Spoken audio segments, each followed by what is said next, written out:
little bit of both. Can you hear me? Great. Well, Dr. Bauer, thank you so much for that presentation. It fits very well with what I'm going to talk about. And I'm very honored to be speaking at a diversity conference because I'm here to change your perspective on diversity. And if it's not to change, it's at least to tweak for the sake of your own career and for the sake of your organizational effectiveness. What we do at Egon Zehnder is we focus on two things. One is leadership, and the other one is how to make organizations more effective. And we have different tools. One of the tools we use is obviously go out and recruit talent to come into an organization, whatever they need.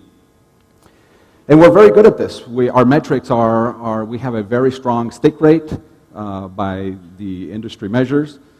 But in certain markets, like China, Brazil, all the BRICS, Russia, India, the stick rate is a little bit different. And so we see here, this is from China. We see here that in China, in a very, very hot market, 16% of the people have an issue the first year. They leave the organization. We help recruit them. They get in there. They find another job. They leave. This also happens in some markets. For example, in the US, we see this in Silicon Valley. There's so many jobs out there that you go to an organization, I don't like it. You leave. This is a problem. And the problem is because of integrating a new person into an existing organization. And I'm sure that as females in a male-oriented business world, you have often felt this. And you may say, well, how do you know, Michel? You know, you are up there, standing up there and saying all these things, but you're a privileged white male. And that may be your perception, but that has been far from my own reality. As the introduction says, I have had challenges in my own life. Growing up in Spain in the 1970s, I suffered from dyslexia. And I remember clearly, and my voice may quiver because it's a very painful memory, even though it's 35 years ago, all the kids in the classroom chanting my name and saying, have Michel read, because I couldn't read. And then I somehow overcame that, came to the US, came to a country where I didn't speak the language, and I still have an accent. And then I came with a name that's a female name. And my parents put me in an all-boys school. So I felt like this. I felt like the fox surrounded by the hounds. And I am sure that you have experienced this. But what I'm trying to say here is that you have not only experienced this because you're females. We have all experienced this because it is the human condition. And it is the human condition because we have unconscious biases towards others. And I think tomorrow there's a session on unconscious biases. I highly recommend you attend it, led by Bina Kandola. And one of my favorite unconscious biases is called the fundamental attribution error. It's a well-known psychological concept. But basically says is if you watch somebody else trip over a rock, you say, how clumsy. If you trip over that same rock, you say, who the hell put the rock there? And that translates into organizations because if you have a female in a senior leadership role surrounded by males, and she does well, you say, well, she's managing China. What a great break. The great economy. How can she fail?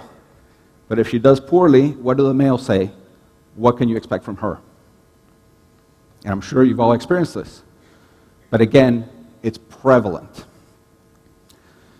So now let's look at the issues of how diversity has changed, at least from the US perspective. In the early days, we had a lot of effort on affirmative action, which is another word for putting legal requirements in place, and a crutch to protect disenfranchised members. So you're trying to protect the fox in the middle of all those hounds. Later, we started increasing the focus on metrics, counting the numbers. How many women do we have? How many black? How many Hispanics? How many handicapped?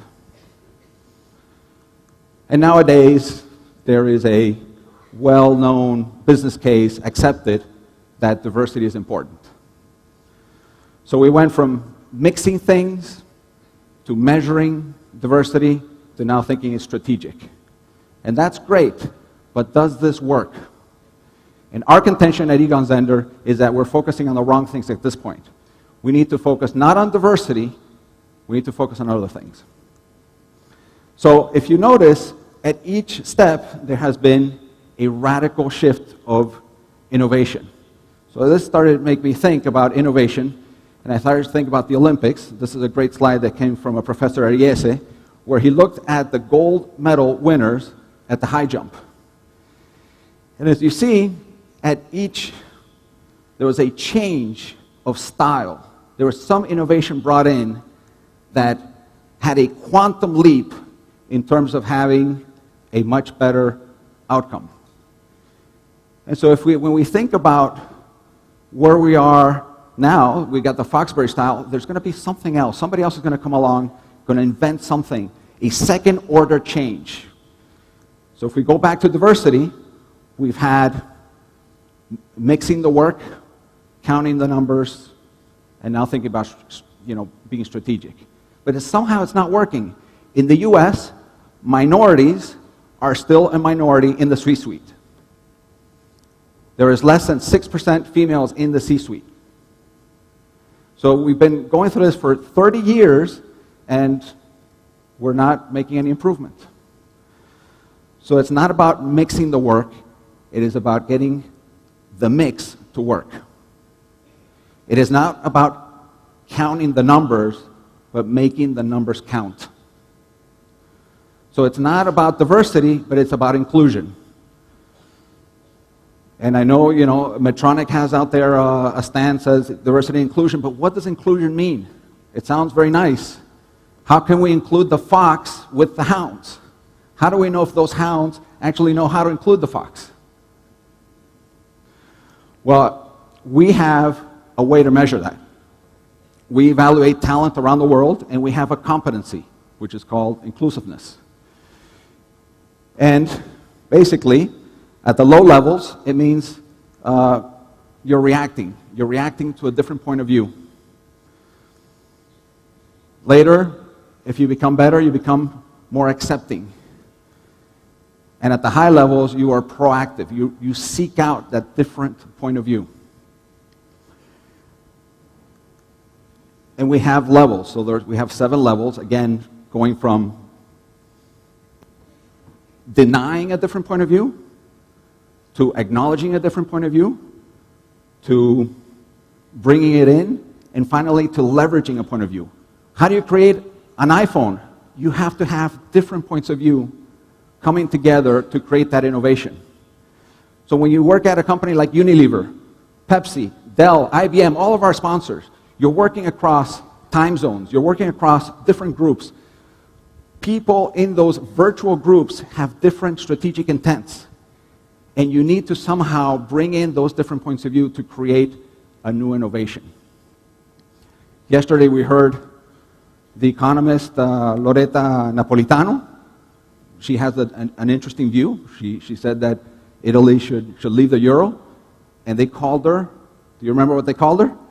A heretic. A heretic. They called Galileo a heretic and burned him at the stake. So I don't know if she's right or wrong, but I think that she definitely needs that voice heard. And so that person who called her a heretic probably is here on the red flag behaviors. And then we have Maggie from Maison Shalom, who's bringing in Burundi the Tutus and the Hutus and the Tutsis. She's a level 7. Right?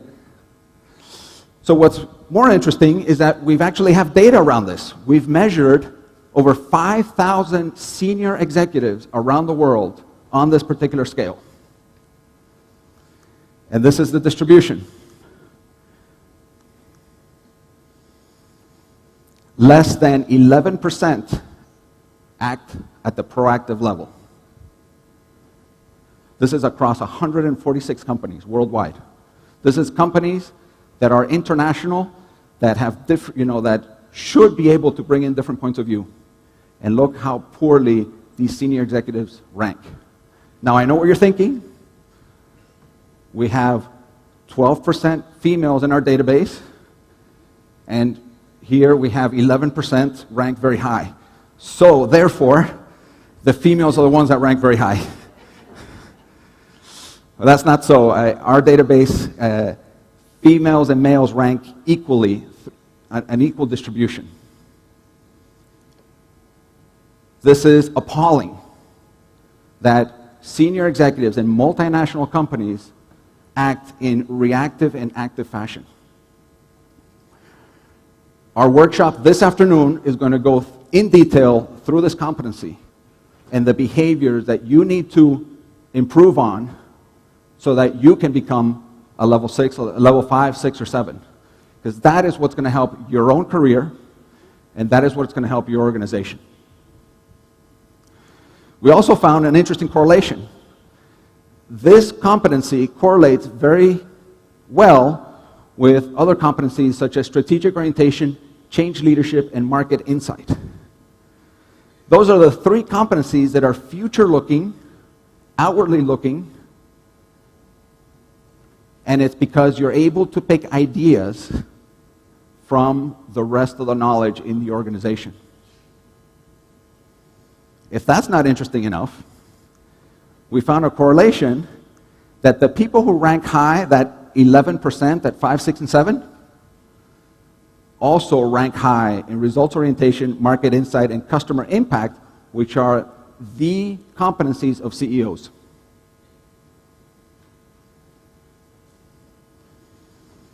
So the point is that if you get better at this, you're going to be more successful in your career because it ties everything together. And as you become, as a leader, you know that you're trying to get the organization from A to B. This is what leaders try to do, right? Get to A to B. My experience in the business world is that it's very hard because you normally have a group of people all pointing in different directions, right? You have the different time zones, the person from supply chain, the person from marketing, the person from sales. They're all pointing in the different directions. You're trying to get the organization to be whatever B is.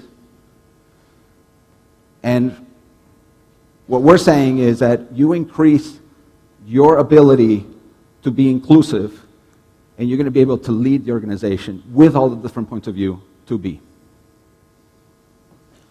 So think of a flock of birds going from point A to point B. In an organization that seeks innovative insights, you're seeking that way of getting to that gold medal, that has resolve to overcome challenges, that's open and curious. I mean, think of Apple, how open and curious they are, and have all their members engaged. So there are no foxes surrounded by hounds. Thank you very much.